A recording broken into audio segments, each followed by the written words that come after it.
If you haven't read 12 Minutes by Robo Ky, you can listen to it here and read along here. This analysis video is a companion piece to my rendition of it, and it contains spoilers. Furthermore, this video doesn't have an agenda. My agenda is only furthering understanding of horror writing. Car salesmen, politicians, and even charities have discovered the effectiveness of television advertisements and the momentum it causes in growing a business. Sinking money into ads breeds even more money, and you don't even need to be the best salesman in the world to make it work. So of course, anyone that can be a good salesman stands to become a very wealthy person via the practice of selling dreams to the hopeless. Enter the televangelist. A televangelist is a Christian pastor, oftentimes Baptist pastors, who use TV ads and TV programming to make money off the religious working class. They ask for generous donations in exchange for blessings. These blessings are easy to do magic tricks and con artist ploys that only work on the most desperate of people. In these cases, it doesn't matter if the swindler believes what they're saying or not. They are still con artists. Televangelists still exist and do continue to live in luxury, but the practice has died down significantly stateside. This is because many caught on to the tricks these televangelists pull. But imagine, what if someone that on a surface level looked like your run-of-the-mill televangelist was actually interested in God's work?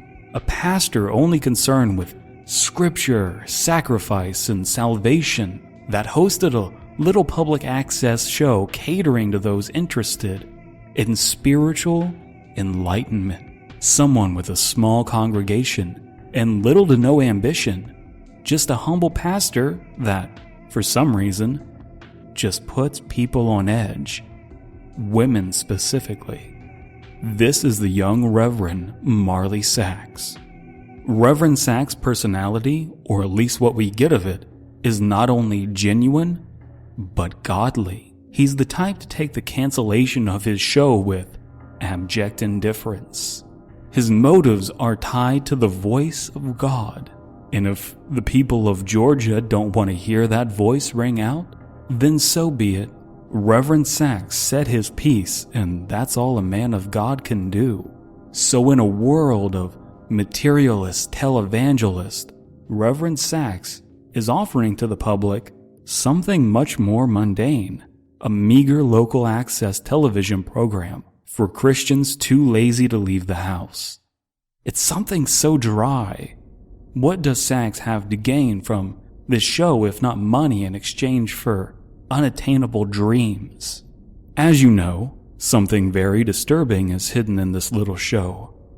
The decomposing head of a man mouthing something frame by frame in 12-minute intervals.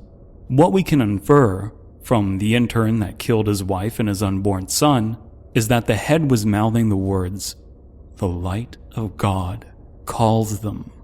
What is this head? The face of God? Some deity parading around as a god? Someone who, in life, passed on a message to Reverend Sachs? It's an interesting question with no concrete answer. The ambiguity serves to tell us something important. The mystery of 12 minutes can't be solved. God's mysteries aren't for mortal men to understand anyway, only to contemplate. But this doesn't prevent the mystery from having a clear arc. Something, perhaps supernatural, drove our intern to dig for answers. And if a supernatural force did drive our intern, it did so along with a natural curiosity. A curiosity that concerned sharp-eyed artists around the same time as Reverend Sachs' program. Subliminal stimuli. Around the same time that filmmakers like Stanley Kubrick were beginning to use subliminal messaging to horrify moviegoers with films like The Shining, Reverend Sachs was vanishing off the grid. With how much information is out there about subliminal messaging, it's hard to know where the lies end and the truth begins. But what we do know is that there is at least some truth to the effectiveness of subliminal stimuli. Clickbait sites like Cracked and BuzzFeed have made lists regarding subliminal visuals, usually in relation to children's cartoons and things often found in childhood memories. From there, these people have found dirty ways of manipulating people for clicks to gain ad revenue. They do so by using buzzwords and key phrases like hidden, you won't believe, and top 10. So, these articles are using subliminal messaging about subliminal messaging. These trigger uncontextualized emotions in people, and that is enough to get some to click. Imagine, if you will, a man in a bar that is literally hitting on every woman he sees. Think about his motives. He obviously wants sex, so why would he ever employ a tactic that results in him not having sex?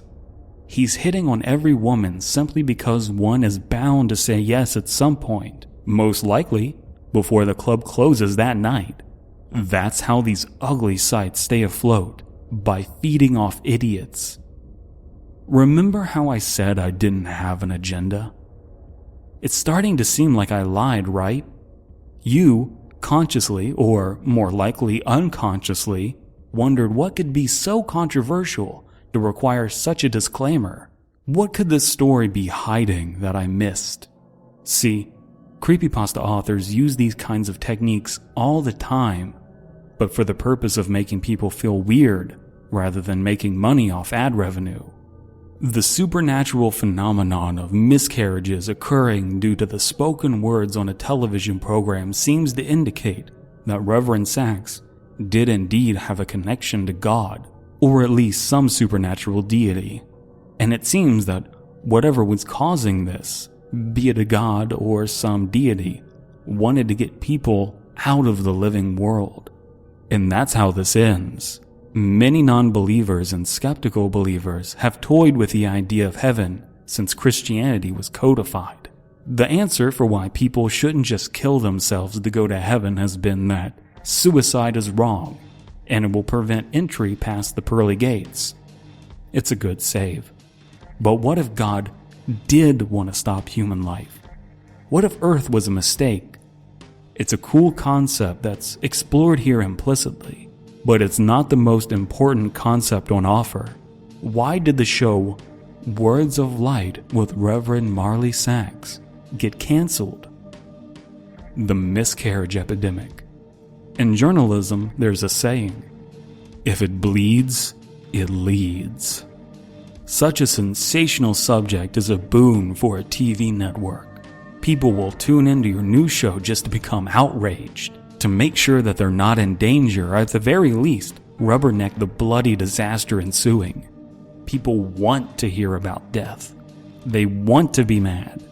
They want their news to be less dry and more wet.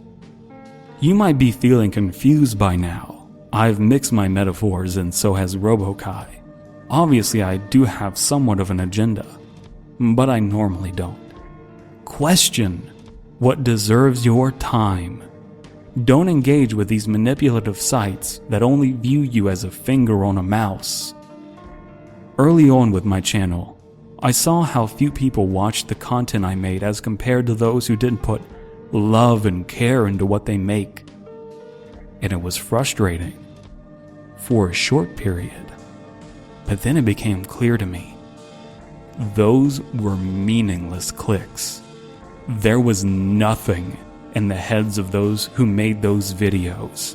And there was nothing in the heads of those people who watched. From the conversations I've had and the people I've met through this channel, each click I receive is a person that wants to know me, at least in some part. And they're usually someone that I want to know as well. And I wouldn't change that for all the ad revenue in the world, for all the clicks and all the attention. If you have something to contribute, please leave a comment. And if you want more content like this, consider subscribing.